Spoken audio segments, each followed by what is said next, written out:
बहुत समय पहले की बात है। मेरी शादी नहीं हो रही थी।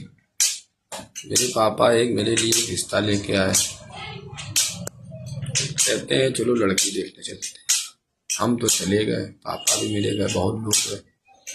वहाँ पे जाने के बाद में लड़की तो पसंद आ गई। उसके बाद पक्का हो गया। अब लड़की के पिताजी नाटक करने लगे। नाटक क्या करना है, बताने में तो थोड़ा अजीब लग रहा है, लेकिन बता जरूर देते हैं। अब वो कहने लगे कि अब हम दहेज लेंगे। तो फिर मैंने उनको एक सोने की चैन दिया। वो फटाक से मान गए। जब मान गए तो बड़ी मजा आया। शादी हो गई। शादी होने के बाद में आप दूसरा पार्ट 2 में देखिएगा।